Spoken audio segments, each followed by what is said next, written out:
So hello बच्चों, we are back with और another lecture. तो लास्ट लेक्चर में हमने कवर किया था सारे थियरीज जो कि एक्सरसाइज 1.1 तक हैं, और आज हम मूव ऑन करेंगे अपने इर्रेशनल नंबर की ओर।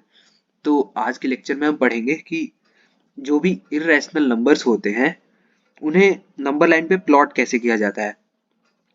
तो सबसे पहले कुछ बेसिक पॉइंट से स्टार्ट करते हैं।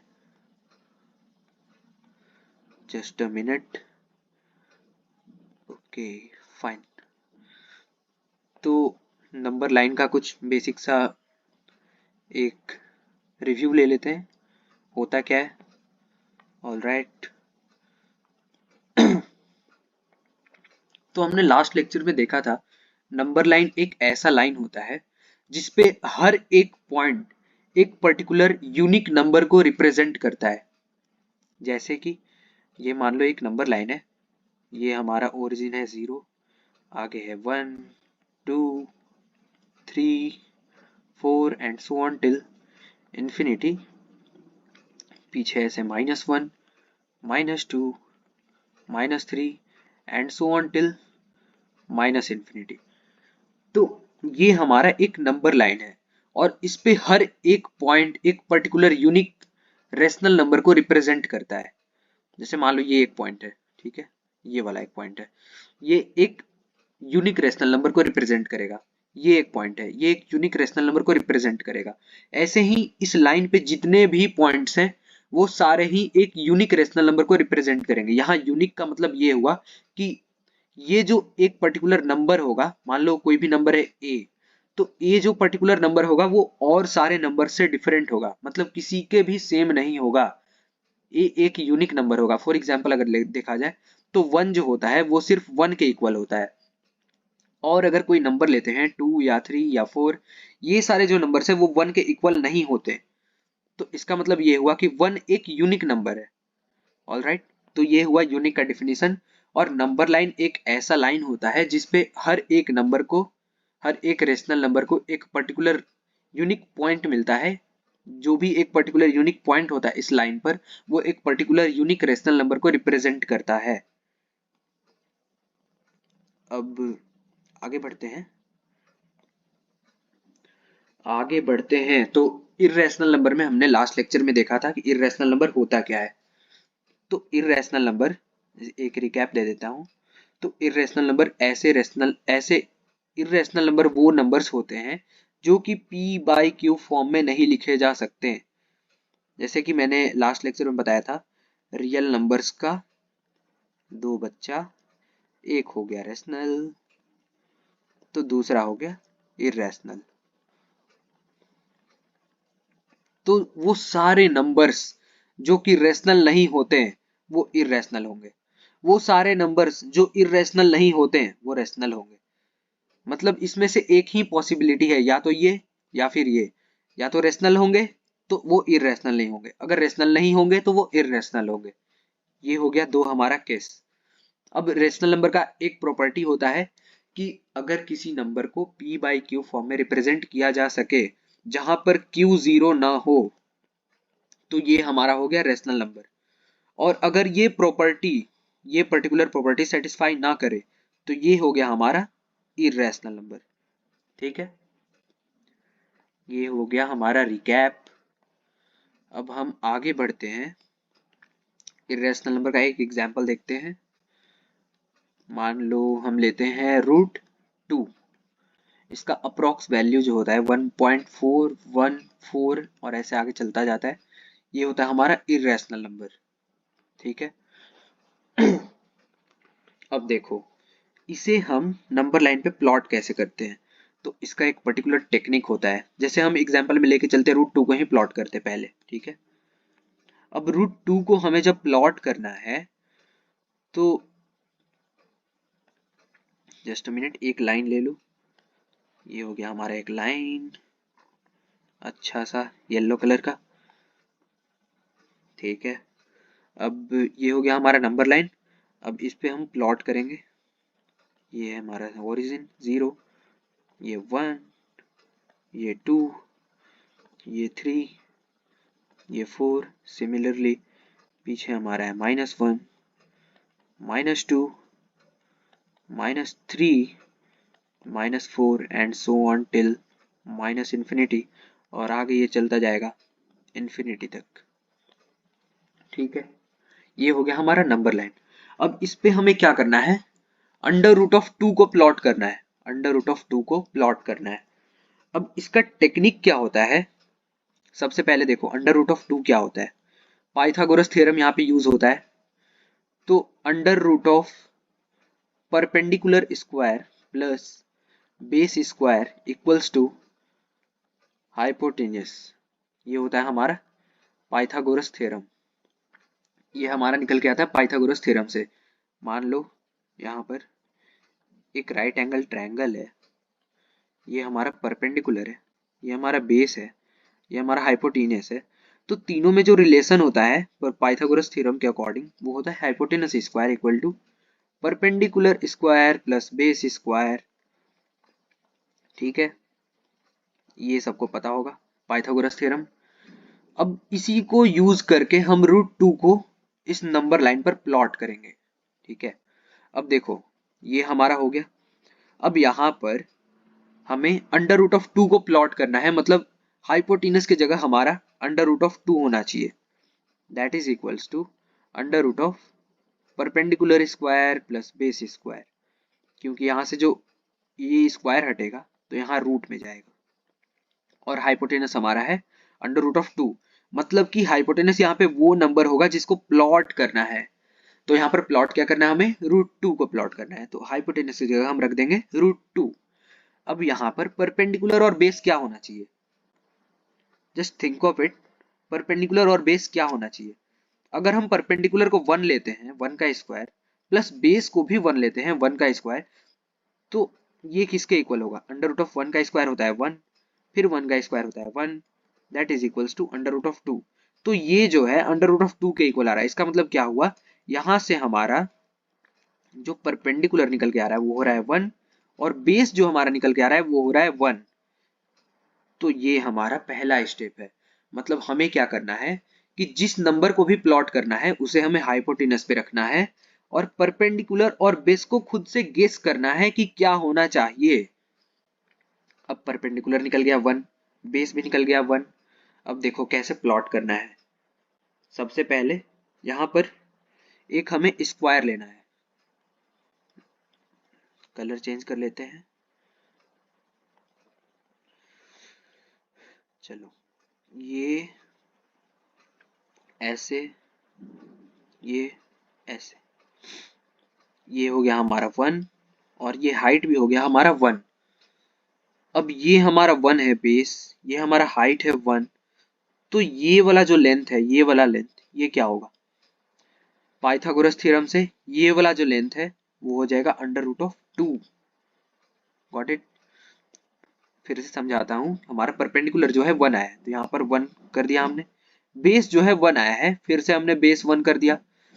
अब परपेंडिकुलर और बेस को 1 कर दिया, तो ये वाला जो लेंथ है, जस्ट अ मिनट, समझाने के लिए हम इसे यूज करते हैं। ऑल राइट, ये वाला जो हमारा लेंथ है, ये वाला लेंथ, ये वाला जो हमारा लेंथ है, ये वाला लेंथ जो है वो क्या हो जाएगा, इसका स्क्वायर प्लस इसका स्क्वायर का अंडर रूट, ये वाला लेंथ हो जाएगा, दैट इज इक्वल्स टू √2, जो कि हमारा हाइपोटेनस था। अगर बेस 1 है, परपेंडिकुलर 1 है, तो ये जो हाइपोटेनस है हमारा, ये वाला हाइपोटेनस है, वो हो जाएगा √2 पाइथागोरस थ्योरम से। अब इसे हमने √2 कर दिया। अब इसके बाद क्या करना है, इसके बाद हम क्या करेंगे कि ये वाला जो लेंथ बनाया हमारा, इसे, इसके ऊपर हम कंपास रखेंगे अपना। कंपास का जो नीडल है वो यहाँ पर होगा, ओरिजिन पर, और कंपास में जो पेंसिल का पॉइंट होगा, टिप होगा, वो यहाँ पर रखेंगे। ठीक है, यहाँ पर कंपास का टिप रखेंगे, पेंसिल का टिप, और यहाँ पर कंपास का टिप रखेंगे, और यहाँ पर रखते हुए हम यहाँ से प्लॉट करेंगे, नीचे की ओर प्लॉट करेंगे। वो नंबर लाइन को जहां पर भी कट करेगा वो हमारा होगा √2 का रिप्रेजेंटेशन इस पर्टिकुलर नंबर लाइन पर। तो ये वाला जो पॉइंट है हमारा, ये हो गया हमारा अंडर रूट ऑफ 2 का रिप्रेजेंटेशन। हमने क्या किया, परपेंडिकुलर निकाला, बेस निकाला, उसके बाद उसे हमने प्लॉट किया। प्लॉट करने के बाद जो ये हमारा हाइपोटेनस आया है, ये वाला, एक मिनट, ये वाला जो हमारा हाइपोटेनस आया, ये वाला हाइपोटेनस, इसको क्या किया हमने, सबसे पहले यहां से हमने कंपास लिया, कंपास का जो टिप है हमने यहाँ पर रखा, उसके बाद जो पेंसिल का टिप है हमने यहाँ पर रखा, और यहाँ से हमने एक प्रोजेक्शन लिया इसका नंबर लाइन पर, और नंबर लाइन पर पेंसिल जहां पर भी कट कर रहा है, यहाँ पर कट कर रहा है, फॉर एग्जाम्पल मान लेते हैं यहाँ पर कट कर रहा है इस पॉइंट पर, तो वो जो पर्टिकुलर पॉइंट होगा हमारा वही हो जाएगा अंडर रूट ऑफ 2 उस पर्टिकुलर नंबर लाइन पर। तो ये हो गया हमारा टेक्निक अंडर रूट ऑफ 2 को प्लॉट करने का। एक और एग्जाम्पल लेते हैं। फॉर एग्जाम्पल अगर हम लेते हैं, मान लो हमें अंडर रूट ऑफ 3 को प्लॉट करना है, ऑलराइट। दूसरा एग्जाम्पल है हमारा अंडर रूट ऑफ 3 को प्लॉट करना है on the number line.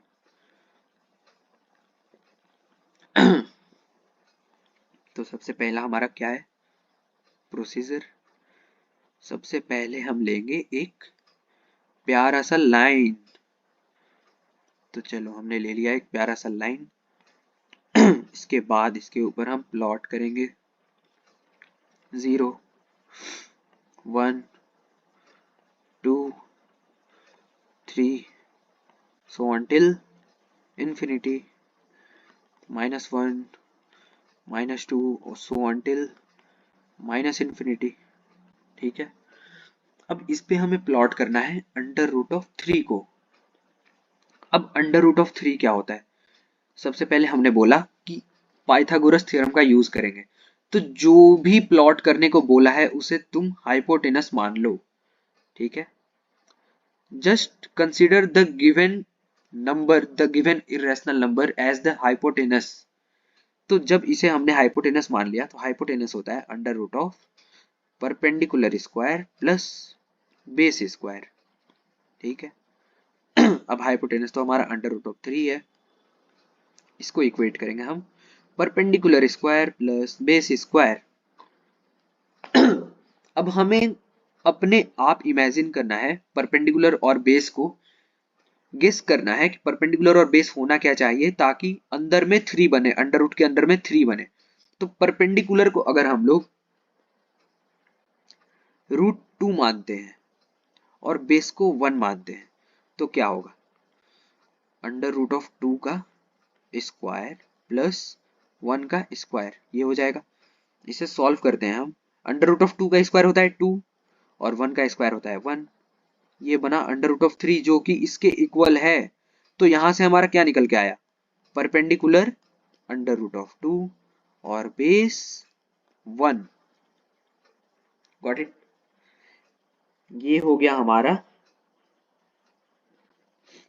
Perpendicular और ये हो गया हमारा बेस। अब देखो सबसे पहले हमें क्या करना है, अंडर रूट ऑफ 2 को प्लॉट करना है, ठीक है। अब अंडर रूट ऑफ 2 को कैसे प्लॉट करना है भैया, तो देखो कैसे करना है, यहां पर 1 लेंगे, यहां पर 1 लेंगे, तो ये वाला जो लेंथ है ये होगा हमारा अंडर रूट ऑफ 2। अब ये हमारा जब हो गया अंडर रूट ऑफ 2, अब इसके ऊपर जब हम 1 लेंगे, जस्ट अ मिनट,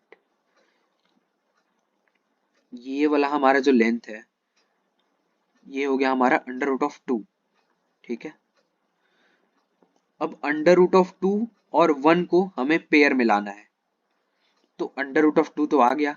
अब इसके परपेंडिकुलर में अगर हम 1 रखते हैं, ये वाला लेंथ मान लो 1 है, जस्ट कंसिडर इट, ये तो हमारा 1 है, ये 1 है, पाइथागोरस थ्योरम से ये वाला जो लेंथ है हमारा ये अंडर रूट ऑफ 2 आ गया।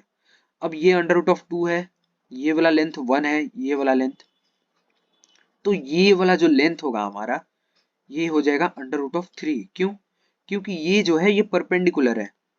Just a minute, colour change करके बताता हूं। If you are changing the colour here so that you understand properly, तो यहाँ पे कलर चेंज करते हैं हम, और यहाँ पर देखो ये वाला जो एंगल है ये 90 डिग्री है, ये वाला एंगल जो है हमारा 90 डिग्री है, ये 1 है, ये 1 है, तो ये हो जाएगा अंडर रूट ऑफ 2। अब ये अंडर रूट ऑफ 2 है, ये वाला जो लेंथ है वो 1 है, तो पाइथागोरस थ्योरम को फिर से यूज करके ये वाला जो लेंथ होगा वो हो जाएगा अंडर रूट ऑफ 3। अब ये हो गया हमारा अंडर रूट ऑफ 3। अब यहाँ पे क्या करना है कि कंपास का जो पॉइंट है वो यहाँ पे रखेंगे, पेंसिल का जो टिप है वो यहाँ पर रखेंगे, और यहाँ से इसको प्लॉट करेंगे आगे। यहाँ फॉर एग्जाम्पल मान लो यहाँ पर ये कट करता है नंबर लाइन को इस पर्टिकुलर पॉइंट पर, तो ये वाला जो हमारा पॉइंट होगा वो होगा under root of 3 on this particular number line. ये हो गया हमारा रिप्रेजेंटेशन अंडर रूट ऑफ 3 का इस नंबर लाइन पर। Got it? सिंपल है। देखो 2-3 सवाल बनाओगे, इसका एक्सरसाइज करोगे, सब कुछ समझ आ जाएगा, बहुत इजी है। ठीक है, ये हो गया हमारा। अब इसके बाद क्या है हमारा एक्सरसाइज 1.2 है। एक्सरसाइज 1.2, अब ये मैंने थियरी समझा दिया। अब आप एक्सरसाइज 1.2 का एक एक सवाल लगाओगे, सारे सवाल को बनाओगे, एक बार फिर से इस एग्जाम्पल को समझोगे, एक बार फिर से एग्जाम्पल्स को खुद से सॉल्व करोगे, आपको क्लैरिटी के साथ ये जो कंसेप्ट है पूरा समझ में आ जाएगा, और आपको ये कंसेप्ट अच्छे से नोट हो जाएगा। ऑल राइट, अब इसके बाद हम आगे बढ़ते हैं दूसरे कंसेप्ट पर। छोटा सा कंसेप्ट है, उसके बाद लेक्चर को खत्म करेंगे हम। Just we are changing the colour here for our sake and for your sake too. चलो अब आगे समझते हैं। एक टॉपिक दिया हुआ है, एनसीईआरटी के थ्रू हम चल रहे हैं, रियल नंबर्स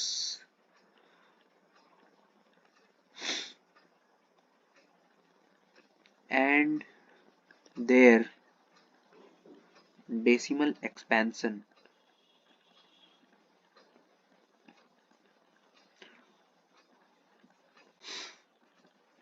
ये हो गया हमारा real numbers and their decimal expansion. अब इसमें क्या है भैया, इसे समझा दो आप। देखो ये क्या होता है, फॉर एग्जाम्पल हमारे पास कोई सा भी रेशनल नंबर है, एक पर्टिकुलर रेशनल नंबर, तो इसमें हमें क्या समझना है, real numbers and their decimal expansion. Real numbers के अंदर दो इसके बेटे होते हैं, पहले बता चुका हूँ, एक होता है रेशनल, दूसरा होता है इरेशनल। ये इसके दो बेटे हो गए। इसका मतलब क्या हुआ, यहाँ पर हम समझेंगे रेशनल नंबर का डेसिमल एक्सपेंशन कैसे होता है और इरेशनल नंबर का डेसिमल एक्सपेंशन कैसे होता है। ठीक है, एक एग्जाम्पल लेते हैं, 10/3। अगर हम 10 को 3 से डिवाइड करते हैं तो क्या होगा, 3 इंटू 3 9, रिमाइंडर 1, पॉइंट इसको 0 देगा। अगेन 3 इंटू 3 9, रिमाइंडर 1, पॉइंट इसको फिर से 0 देगा। अगेन 3 इंटू 3 9, रिमाइंडर 1, पॉइंट इसको फिर से 0 देगा। Again 3 into 3 9, reminder 1। ऐसे ये आगे चलता ही जाएगा और ये भी नंबर आगे चलता ही जाएगा। ये हो गया हमारा एक एग्जाम्पल। कोई सा भी अगर एग्जाम्पल लेते हैं हम, फॉर एग्जाम्पल अगर हम लेते हैं 2/5, तो यहाँ पर 2 को 5 से डिवाइड करना है। 2 जो है 5 से छोटा है, तो सबसे पहले हम लेंगे पॉइंट, पॉइंट इसको 0 देगा। 5 इंटू 4 इज 20, रिमाइंडर इज 0। तो यहाँ पर हमारा रिजल्ट क्या आया, 0.4। इसका रिजल्ट जो हमारा आ रहा है, इसका जो हमारा रिजल्ट है वो हो रहा है 0.4, और 10/3 का जो हमारा रिजल्ट आ रहा है वो हो रहा है 3.333333, ऐसे आगे चलता ही जा रहा है, ये रुक नहीं रहा है। अब इस दोनों को देखते हुए हम एक कंसेप्ट को यहाँ पर डिफाइन करेंगे, जो होता है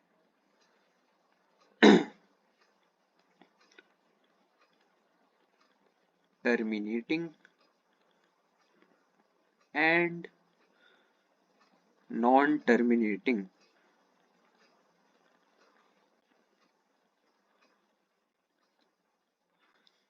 अब भैया ये टर्मिनेटिंग क्या होता है और नॉन टर्मिनेटिंग क्या होता है, देखो क्या होता है।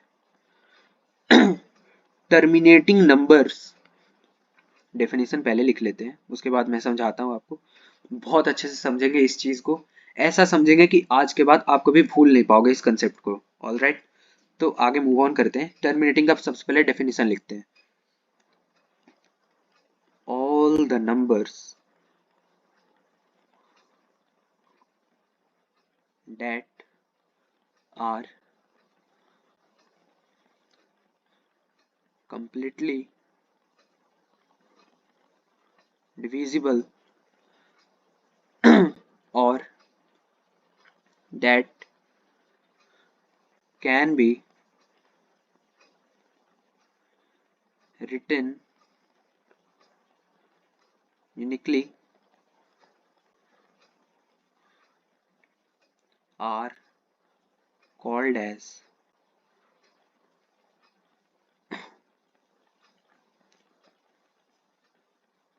terminating numbers।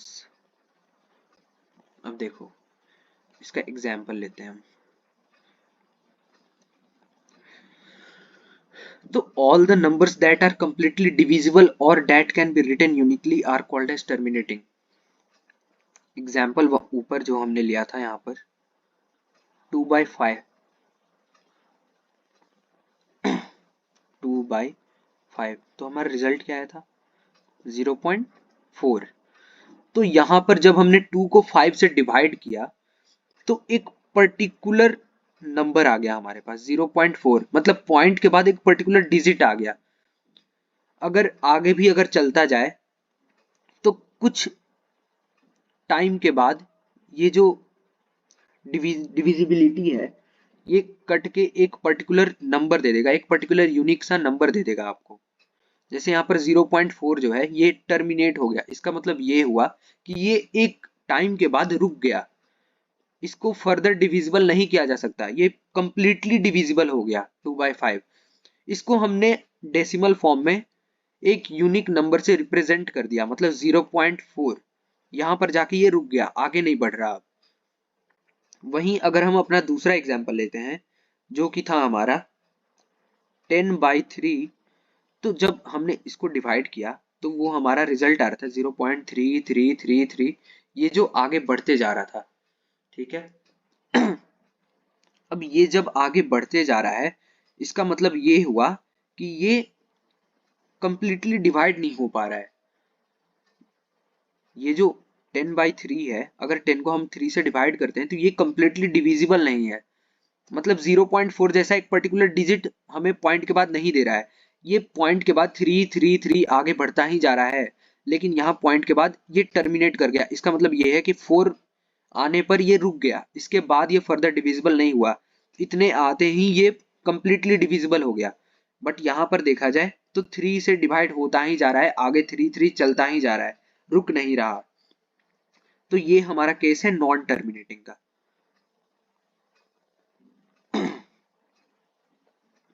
ये हमारा केस हो गया नॉन टर्मिनेटिंग का। तो इससे ही आगे बढ़ेंगे और हम नॉन टर्मिनेटिंग का डिफिनेशन लिखेंगे।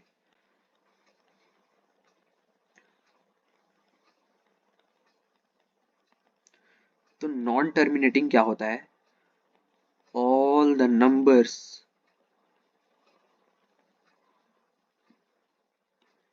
that are not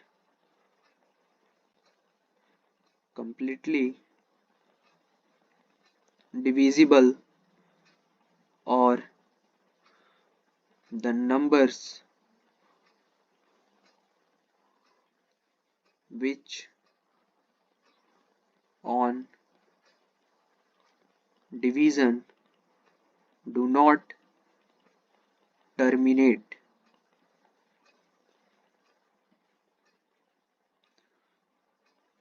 are classified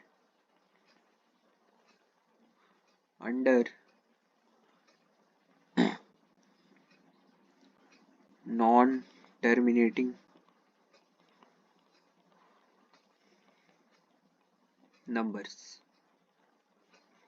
तो ये हो गया हमारा प्रॉपर डेफिनेशन, और हमने इसे एग्जाम्पल के साथ समझ लिया। फिर से उसे समझते हैं।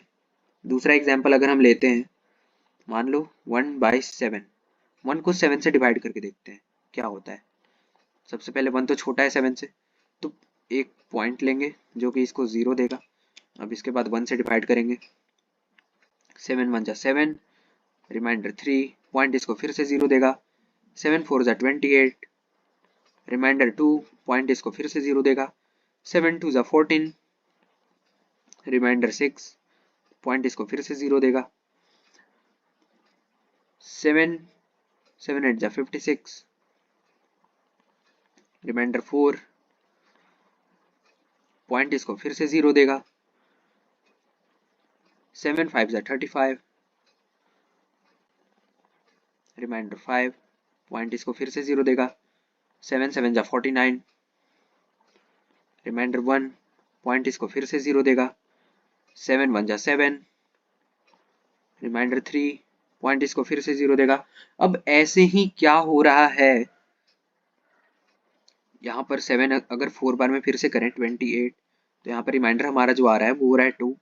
और यहाँ पर आप अगर नोटिस करोगे तो 1 4 2 8 5 7 के बाद ये जो पर्टिकुलर पैटर्न है, ये वाला जो पैटर्न है, ये वाला हमारा जो पैटर्न है आगे फिर से रिपीट हो रहा है। देखो 1 4 से स्टार्ट हो रहा है, फिर यहाँ 1 4, आगे ऐसे ही चलता जाएगा। फिर यहाँ एक ऐसा ही सेट बनेगा, फिर यहाँ एक ऐसा सेट बनेगा, ऐसे ये आगे चलता जाएगा। इसका मतलब क्या हुआ कि 1/7 जो है ये भी कंप्लीटली डिविजिबल नहीं हो रहा है। यहाँ पर अगर हम 1 को 7 से डिवाइड करते हैं तो ये आगे चलता ही जा रहा है, रुक नहीं रहा कहीं आगे जाकर। इसका मतलब ये हुआ कि ये टर्मिनेट नहीं कर रहा आगे जाकर। अगर कोई भी एक नंबर टर्मिनेट नहीं कर रहा हो तो वो नॉन टर्मिनेटिंग होता है। तो 1/7 भी एक गुड एग्जाम्पल हो गया नॉन टर्मिनेटिंग नंबर का। अब देखो, आपने दो केसेस को देखा। 10/3 जो था ये भी नॉन टर्मिनेटिंग था, 1/7 जो था वो भी नॉन टर्मिनेटिंग था। Just a minute. हाँ, अब इससे हम नॉन टर्मिनेटिंग को दो पार्ट में डिवाइड कर सकते हैं।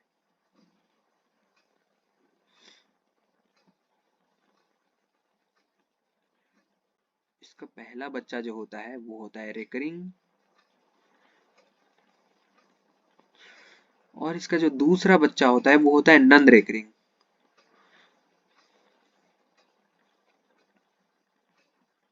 अब भैया हम टर्मिनेटिंग समझ गए, नॉन टर्मिनेटिंग समझ गए।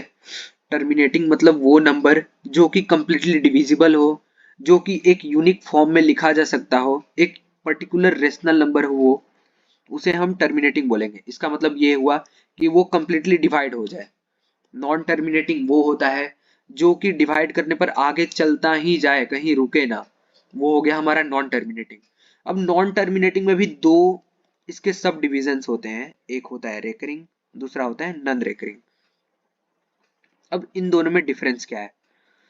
तो रेकरिंग जो होता है, जो ऊपर हमने एक एग्जांपल लिया था, देखो यहाँ पर 10/3 और 1/7,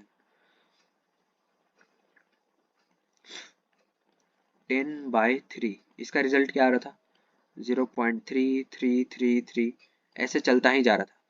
तो इसको हम लोग ऐसे लिख सकते हैं 0.3 रेकरिंग।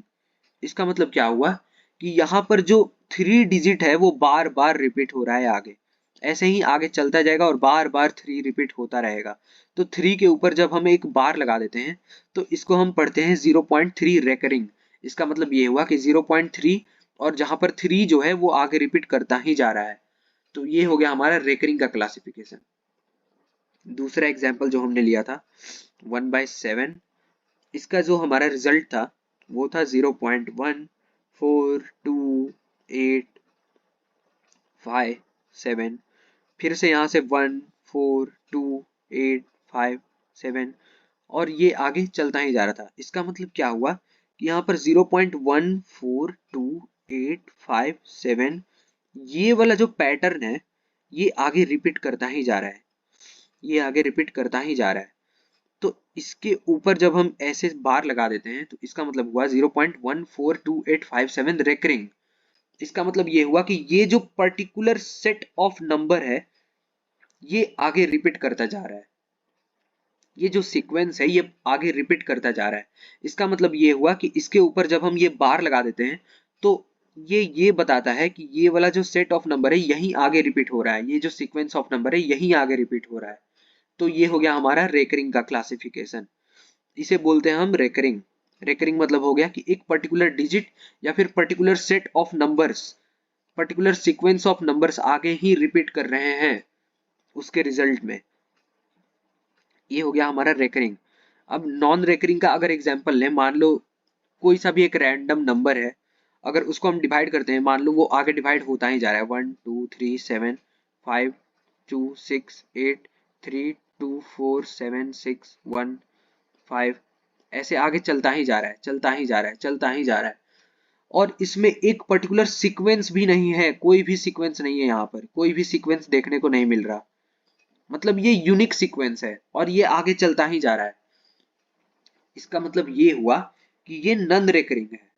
नॉन रेकरिंग मतलब जो रेकरिंग नहीं है वो नॉन रेकरिंग है। रेकरिंग में क्या होता है कि एक पर्टिकुलर डिजिट या फिर सेट ऑफ डिजिट्स एक अपने आप को एक टाइम के बाद रिपीट करने लगते हैं। तो नॉन रेकरिंग में क्या होगा कि वो रिपीट नहीं करेंगे। इसका मतलब क्या हुआ कि ये आगे तो बढ़ते ही जाएंगे, नो डाउट ये आगे बढ़ते जाएंगे, क्योंकि ये नॉन टर्मिनेटिंग के अंडर में आते हैं। नॉन टर्मिनेटिंग मतलब कि ये मतलब एग्जैक्टली डिवाइड नहीं होते। ऑल राइट, तो इसका मतलब क्या हुआ कि ये जब एग्जैक्टली डिवाइड नहीं होते तो ये आगे बढ़ते ही जा रहे हैं। और नॉन रेकरिंग है, इसका मतलब ये हुआ कि ये खुद को रिपीट भी नहीं कर रहे हैं, एक सेट ऑफ नंबर रिपीट भी नहीं हो रहा है यहाँ पर। इसका मतलब ये हुआ कि रिपीट भी नहीं हो रहा और आगे बढ़ता भी जा रहा है। तो ये हो गया हमारा नॉन रेकरिंग। तो यहाँ पर हम समझ गए रेकरिंग क्या होता है, नॉन रेकरिंग क्या होता है। अब देखो आगे एक बहुत ही इंपॉर्टेंट पॉइंट है, वो ये है कि रेशनल नंबर्स जो होते हैं,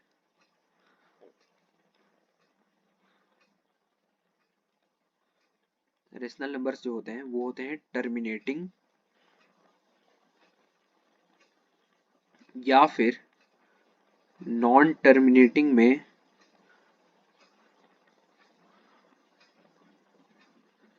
रेकरिंग। ठीक है, तो रेशनल नंबर्स जो होते हैं वो हमारे टर्मिनेटिंग होते हैं, या तो टोटल कंप्लीटली डिविजिबल हो जाएंगे, या तो उनको यूनिकली हम रिप्रेजेंट कर सकते हैं, उनको लिख सकते हैं। या तो अगर वो नॉन टर्मिनेटिंग होते हैं तो वो सिर्फ रेकरिंग होंगे। अगर वो नॉन रेकरिंग होते हैं, नॉन टर्मिनेटिंग में अगर नॉन रेकरिंग हो जाते हैं तो ये हमारा हो जाता है इर्रेशनल नंबर। ठीक है, बहुत ही ये इंपॉर्टेंट पॉइंट है, ये हमारा बहुत ही इंपॉर्टेंट पॉइंट है। ठीक है,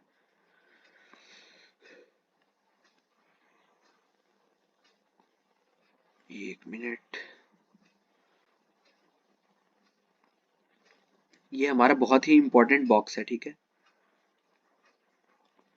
यहाँ पर क्या है, रेशनल नंबर्स जो भी होते हैं वो टर्मिनेटिंग होते हैं, मतलब कि कंप्लीटली डिविजिबल होते हैं, उनको यूनिकली डिटरमाइन किया जा सकता है। अगर वो टर्मिनेटिंग नहीं है, नॉन टर्मिनेटिंग है, तो वो रेकरिंग होंगे। अगर नॉन टर्मिनेटिंग है तो वो रेकरिंग होंगे, तभी वो रेशनल नंबर के अंडर में क्लासिफाई हो सकते हैं। अगर नॉन टर्मिनेटिंग में भी नॉन रेकरिंग हो गए तो वो होते हैं हमारे इर्रेशनल नंबर्स। ठीक है, एक हमने एग्जांपल पिछले क्लास में दिया था पाई। पाई का वैल्यू हमने बोला था 3.14 और आगे चलता ही जाता है। इसका मतलब ये हुआ कि जब हम पाई 22/7 को डिवाइड करते हैं तो ये आगे चलता ही जाता है और ये नॉन रेकरिंग होता है, मतलब इसमें सेट ऑफ डिजिट्स रिपीट नहीं करते खुद को, ये जो होते हैं यूनिक होते हैं और आगे बढ़ते ही जाते हैं, कंप्लीटली डिविजिबल नहीं होते हैं। इसलिए ये पाई जो है नॉन रेकरिंग के अंडर में आता है, नॉन टर्मिनेटिंग के नॉन रेकरिंग के अंडर में आता है, और नॉन रेकरिंग होने की वजह से ये होता है इर्रेशनल नंबर। तो आप समझ गए पाई इरेशनल नंबर क्यों होता है। हमने पिछली क्लास में भी बोला था कि पाई जो होता है वो नॉन टर्मिनेटिंग होता है और नॉन रेकरिंग होता है। तो आप अब समझ गए नॉन टर्मिनेटिंग क्या होता है, नॉन रेकरिंग क्या होता है, रेकरिंग क्या होता है। तो जब नॉन टर्मिनेटिंग के अंडर में नॉन रेकरिंग में आता है पाई, तो इस वजह से पाई जो है हमारा इरेशनल नंबर बनता है। और रेशनल नंबर जो होता है वो या तो टर्मिनेटिंग होता है या फिर नॉन टर्मिनेटिंग में भी रेकरिंग होता है। अंडरस्टैंड। अब इसके बाद हमारा ये प्रॉपर कंसेप्ट जो है हमारा खत्म हो गया। इसके बाद हम क्या करेंगे नेक्स्ट क्लास में, इससे रिलेटेड 2-3 एग्जांपल्स करेंगे, इसी से रिलेटेड सेम कंसेप्ट से रिलेटेड ये वाले, ये जो बॉक्स है हमारा,